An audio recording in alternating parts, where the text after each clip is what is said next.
नमस्कार मेरे प्यारे दोस्तों, आप सभी का हार्दिक स्वागत है आपके अपने YouTube channel study GS with छोटे लाल में। तो प्यारे दोस्तों, जियोग्राफी सब्जेक्ट में जो है हम डिस्कस कर रहे थे internal part of our earth, पृथ्वी की आंतरिक संरचना के बारे में जो है हम डिस्कस कर रहे थे। और लास्ट वीडियो में जो है प्यारे दोस्तों हमने चर्चा किया था किसके बारे में? स्याल, सीमा, निफे, क्रस्ट, मेंटल एंड कोर के बारे में जो है हम लोग ऑलरेडी डिस्कस कर चुके हैं। और आज जो है प्यारे दोस्तों हम इंटरनल पार्ट ऑफ अर्थ पढ़ेंगे किसके अकॉर्डिंग? अकॉर्डिंग टू डेली, है ना। डेली के अकॉर्डिंग जो है किस तरह से पृथ्वी का जो आंतरिक संरचना है उसका डिवीजन किया गया है, डिवाइड किया गया है। लास्ट डे हमने प्यारे दोस्तों इंटरनेशनल यूनियन ऑफ जियोडेसी के बारे में हमने के अनुसार जो है वो सियाल, सीमा, निफे जो बताया गया है ना, उसके बारे में हमने चर्चा किया था। तो प्यारे दोस्तों आज हम देखते हैं अकॉर्डिंग टू डेली। तो प्यारे दोस्तों अगर चैनल में नए हैं तो चैनल को लाइक, शेयर, सब्सक्राइब करना ना भूलें। बस और क्या, आपसे यही विनती है। तो प्यारे दोस्तों जैसे कि आप अपने स्क्रीन पर देख रहे हैं लिथोस्फेयर, स्थल मंडल। ओके, तो डेली के अकॉर्डिंग जो है प्यारे दोस्तों फर्स्ट पार्ट बताया गया है लिथोस्फेयर, स्थल मंडल। तो अर्थ का जो डेप्थ है, गहराई है, अगर 0 से 100 किलोमीटर तक जाए, 0 से 100 किलोमीटर तक, तो यही तो है क्या? लिथोस्फेयर। ओके, तो लिथोस्फेयर इसे क्यों कहते हैं? जिसमें 30 किलोमीटर जो है क्रस्ट आता है और 70 किलोमीटर मेंटल आता है ना। 70 किलोमीटर मेंटल और 30 किलोमीटर क्रस्ट, ये दोनों मिलकर के बनाते हैं 100 किलोमीटर। और इसी को बोला जाता है पूरा होल पार्ट को लिथोस्फेयर। 0 से 100 के बीच का जो है, 0 से 100 किलोमीटर के बीच का जो एरिया है, क्षेत्र है, उसी को बोलेंगे लिथोस्फेयर, है ना। हम पृथ्वी के अंदर की बात कर रहे हैं, आंतरिक संरचना के बारे में बात कर रहे हैं। तो ये होता है क्रस्ट प्लस मेंटल, स्थल मंडल बनते हैं। सेकेंड पार्ट देखते हैं मेरे प्यारे दोस्तों, दुर्बलता मंडल, स्थेनोस्फेयर। तो दुर्बलता मंडल में क्या होता है प्यारे दोस्तों? इसी को बोला जाता है मैग्मा चेंबर। यहाँ पर मैग्मा का चेंबर होता है, पूरा एकदम मैग्मा भरा पड़ा रहता है। तो ये 100 किलोमीटर से 400 किलोमीटर बीच का जो है क्षेत्र, एरिया, है ना, अंदर में, उसको बोलते हैं स्थेनोस्फेयर। तो इसमें क्या होता है प्यारे दोस्तों कि radio active substance are found where in asthenosphere there is radioactive substance. Okay, from radioactive substance their temperature is 1900 degrees Celsius and they are causes for magma which radioactive substance। तो रेडियो एक्टिव सब्सटेंस जो है दुर्बलता मंडल में होने की वजह से magma का निर्माण होता है और टेम्परेचर जो है 1900 डिग्री सेल्सियस तक हो जाता है। और यही कारण है कि टेम्परेचर बढ़ेगा तो प्रेशर भी क्या होगा? बढ़ेगा, क्योंकि ये समानुपाती होते हैं। आगे है प्यारे दोस्तों मीजोस्फेयर। तो मीजोस्फेयर मध्य मंडल को बोलते हैं, जो 400 किलोमीटर टू 2900 किलोमीटर होता है। क्या होता है? 400 किलोमीटर से 29 किलोमीटर तक का जो रेंज है उसको बोलते हैं मीजोस्फेयर, मध्य मंडल। उसके बाद है बेरीस्फेयर, बेरी मंडल, जो केंद्र को कहा जाता है। किसको? कोर का जो पार्ट है, केंद्र का पार्ट, उसे ही क्या बोला जाता है? बेरीस्फेयर, बेरी मंडल। तो इस तरह से 4 पार्ट में वो डेली जी जो है डिवाइड कर दिए हैं 4 पार्ट में। कितने पार्ट में? 4 पार्ट में। आप फिगर में भी देख सकते हैं कि यहाँ पर दिखाया गया है according to daily how many part of our internal earth. So first part is lithosphere, which is range of 0 to 100, 0 to 100, and lithosphere from 100 kilometer to 400 kilometer, and mesosphere from 400 kilometer to 2900 kilometer, and rest of is barysphere, core जिसको बोलते हैं हम लोग core मंडल, है ना, berry मंडल या फिर core केंद्र, है ना। तो ये जो है प्यारे दोस्तों स्टेनोस्फेयर, यहाँ पर क्या होता है, ये जो रेड रेड आप देख रहे हैं ये सब क्या है, मेल्ट फॉर्म ऑफ मैग्मा, है ना, मैग्मा का पिघला हुआ रूप, मैग्मा है ये सब। ओके, तो ये मैग्मा है और ये है लिथोस्फेयर, और मैग्मा और लिथोस्फेयर के बीच में क्या होती हैं, प्लेटें होती हैं। क्या होती है, प्लेटें, मतलब कि एक तरह से ये ज्वाइंट पार्ट होता है किसका, स्टेनोस्फेयर, है ना, दुर्बलता मंडल, और लिथोस्फेयर का, इन दोनों के बीच में जुड़ा हुआ कौन होता है, प्लेटें होती हैं। प्लेटें खाने वाली प्लेटें नहीं, इस तरह से होती है ना, बीच में प्लेट प्लेट प्लेट प्लेट, मतलब कि एक चट्टान का रूप होती है, बड़ी बड़ी होती हैं, बहुत बड़ी बड़ी, और ऊपर में होता है लिथोस्फेयर, लिथोस्फेयर होता है ऊपर में, और नीचे मैग्मा होता है जो इस तरह से लिक्विड फॉर्म में होता है, यहाँ पर कहाँ, स्टेनोस्फेयर में। तो इस तरह से ये डेली को अकॉर्डिंग जो है प्यारे दोस्तों ये बताया गया है internal part of our earth. आगे देखते हैं मेरे प्यारे दोस्तों क्या है, नोट्स में बताया गया है प्यारे दोस्तों कि plates are the joint part of asthenosphere and lithosphere. अभी इसके बारे में ही हम थोड़ी देर पहले चर्चा कर रहे थे कि जो प्लेटें होती है वो ज्वाइंट पार्ट होती है किसकी, स्थल मंडल और दुर्बलता मंडल की ज्वाइंट पार्ट होती है, मतलब कि सम्मिलित भाग होती है। आगे देखते हैं मेरे प्यारे दोस्तों डिसकंटिन्यूटी के बारे में। ओके, तो ये डिसकंटिन्यूटी है क्या, असंबद्धता क्या है। तो जैसे जैसे अर्थ का डेप्थ होता है, गहराई जैसे जैसे होती है किसकी, अर्थ की, जैसे जैसे हम नीचे जाते हैं अर्थ के, है ना, तो क्या होता है उसका डेंसिटी, कंपोजिशन, टेम्परेचर और प्रेशर, ये सभी में बदलता, मतलब कि बदलाव होते रहता है, चेंजेस आते रहता है। डेंसिटी बदल जाती है, कंपोजिशन संगठक बदल जाते हैं, है ना, और टेम्परेचर भी बदल जाता है, और साथ ही प्रेशर, जैसे जैसे अंदर जाते हैं वैसे वैसे टेम्परेचर बढ़ता जाता है और प्रेशर भी बढ़ता जाता है। कंपोजिशन, कहीं पर चट्टानें मिलती हैं, कहीं पर मैग्मा मिलता है, कहीं पर और कुछ मिलता है, कहीं पर फलना मिलता है, और कुछ तरह तरह का चीजें मिलता है। उसी तरह से उसका जो है डेंसिटी, घनत्व भी है वो चेंज होते रहता है।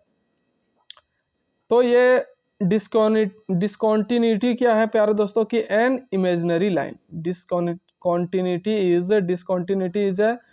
is an imaginary line which represent this variation called discontinuity, means that एक ऐसा काल्पनिक रेखा जो ये जो परिवर्तन होता है, जो बदलाव होता है, जो चेंज होता है, उसको प्रदर्शित करता है या फिर रिप्रेजेंट करने का काम करता है, उसी काल्पनिक रेखा को डिसकंटिन्यूटी कहा जाता है। तो टाइप ऑफ डिसकंटिन्यूटी हम देखते हैं मेरे प्यारे दोस्तों, है ना, कि कितने तरह के डिसकंटिन्यूटी होते हैं।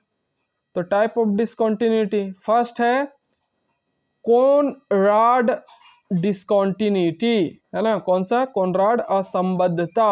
तो इसमें क्या होता है, अपर क्रस्ट, ऊपरी क्रस्ट, और लोअर क्रस्ट, निचला क्रस्ट का पार्ट आता है इसमें फर्स्ट में, है ना, ऊपरी क्रस्ट और निचला क्रस्ट, उसके बाद इधर नीचे क्या आएगा, प्लेट आएगा, फिर प्लेट के बाद मेंटल वाला भाग आ जाएगा, है ना, मतलब कि मेटल्स वाला, जहाँ पर लावा है ना, लावा सॉरी मैग्मा है ना, मैग्मा ही बाहर आता है तो वो लावा का रूप ले लेता है।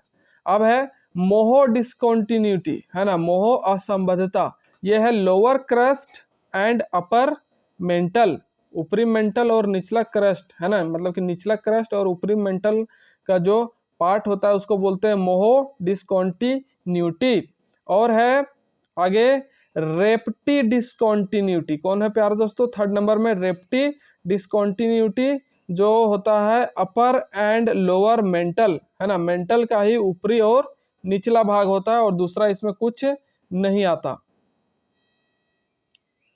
अब आगे है प्यारे दोस्तों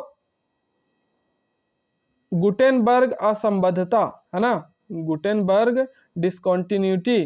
तो इसमें लोअर मेंटल आता है और अपर कोर आता है, कोर का ऊपरी हिस्सा और मेंटल का निचला हिस्सा, ये कहलाता है गुटेनबर्ग असंबद्धता, है ना, गुटेनबर्ग डिस्कंटिन्यूटी।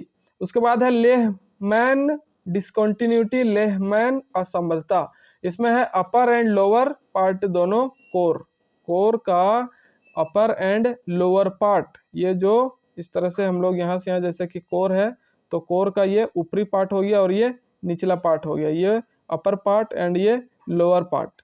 तो प्यारे दोस्तों इस तरह से ये लेहमैन डिस्कंटिन्यूटी है।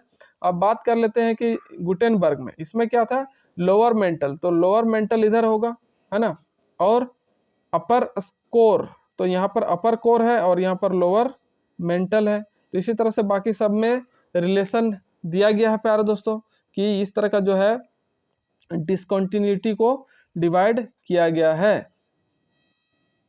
एक तरह का ये क्या है, काल्पनिक रेखा है, इमेजिनरी लाइन है, इस बात को आप याद रखिएगा। अब आगे मेरे प्यारे दोस्तों मैग्नेटिज्म, चुंबकत्व, एक हमारी जो अर्थ है, हमारी जो पृथ्वी है वो किस तरह से चुंबक का काम करती है ना, मैग्नेटिक इसमें कुछ पावर होते हैं। तो जैसे ही प्यारे दोस्तों अर्थ के इंटरनल में नीफे, है ना, कोर का जो पार्ट होता है सेंटर में उसमें नीफे पाया जाता है, मतलब कि निकेल और ferrous, sorry nickel and iron, okay, Fe।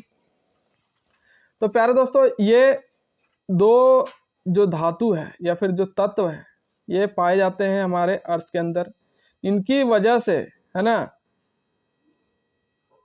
Nickel और लोहे की वजह से क्या होता है, मैग्नेटिक फील्ड का निर्माण होता है in the centre of our earth, mean that internal part, centre of internal part. तो ये फिगर्स के माध्यम से कुछ हम देखते हैं मेरे प्यारे दोस्तों, समझने की कोशिश कि ये काम कैसे करता है। तो काम कैसे करता है प्यारे दोस्तों कि जैसे हमारा अर्थ है, ये हमारा अर्थ है और ये इसका नॉर्थ पार्ट और इधर साउथ पार्ट। तो नीफे और जो ये आयरन है ये क्या करते हैं, मैग्नेटिक फील्ड का निर्माण करते हैं।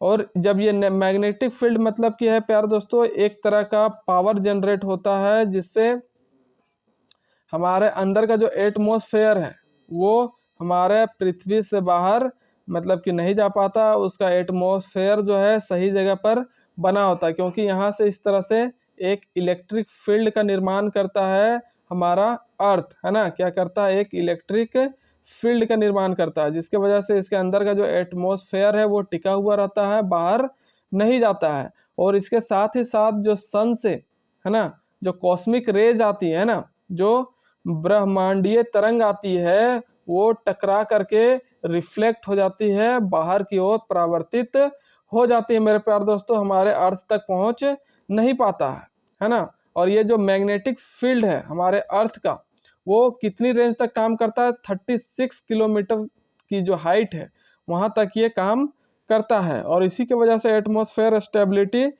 बनी हुई है, वायुमंडल स्थिरता जो है वो बना हुआ है मैग्नेटिक फील्ड की वजह से।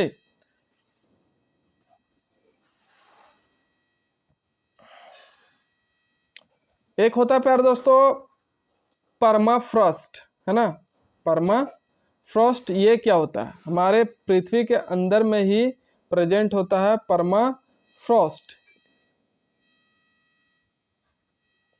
इसमें क्या होता है कि फ्रोजन ग्राउंड, फ्रोजन ग्राउंड मतलब कि जमीन के अंदर की जो मिट्टी है या फिर जो जगह है वो क्या होता है, बर्फ के जैसा एकदम जम जाता है। तो जिस तरह का ये अर्थ है ना, तो अर्थ के अंदर में जो है क्या है, इस तरह से बर्फ जमी हुई रहती है जमीन के अंदर, इसी को बोलते हैं permafrost. Active layer of soil in the form of ice, है ना। और ये क्या करती है, कार्बन एब्जॉर्प्शन का काम करती है, ये परमाफ्रॉस्ट, है ना, कार्बन एब्जॉर्प्शन का काम करती है। मतलब कि कार्बन को एब्जॉर्ब करने का जो है मात्रा इसमें ज़्यादा होता है इन जमी हुई बर्फों में जो जमीन के अंदर होती हैं, दैट इज कॉल्ड परमाफ्रॉस्ट।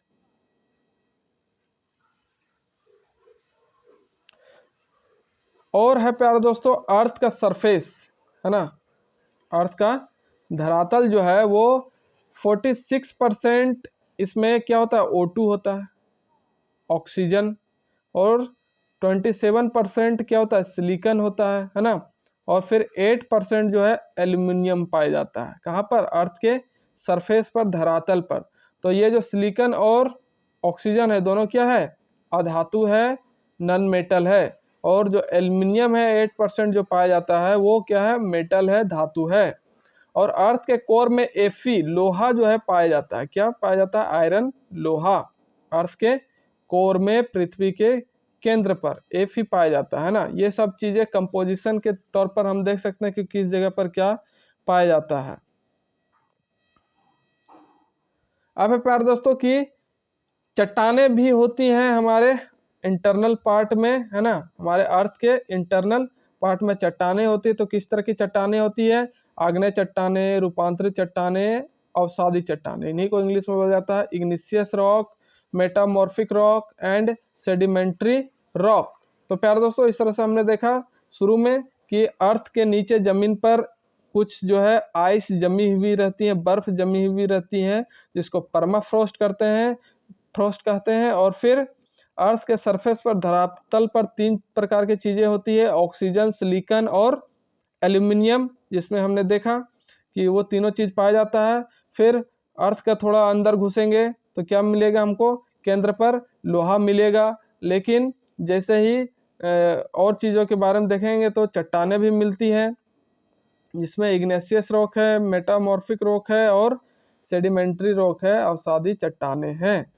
तो जो सरफेस है प्यारे दोस्तों अर्थ का धरातल है, उसमें 75% जो है अवसादी चट्टाने मिलती है सरफेस पर, है ना, धरातल पर जो है कितनी चट्टाने मिलती हैं, 75% जो है सेडिमेंट रॉक्स मिलती हैं। और क्रस्ट पर जैसे जैसे अंदर देखेंगे तो 95% क्रस्ट में क्या मिलता है, इग्नेशियस रॉक मिलता है, और 5% ही सेडिमेंट्री रॉक मिलता है। तो इस तरह से इंटरनल पार्ट ऑफ जो है आवर अर्थ वो कंप्लीट हो गया मेरे प्यारे दोस्तों। आगे हम पढ़ेंगे कॉन्टिनेंटल ड्रिफ्ट थ्योरी के बारे में, मतलब कि जो कॉन्टिनेंटल है, जो कॉन्टिनेंट है वो उनका निर्माण जो है किस तरह से हुआ है, उसके बारे में हम गहन स्टडी करने वाले हैं।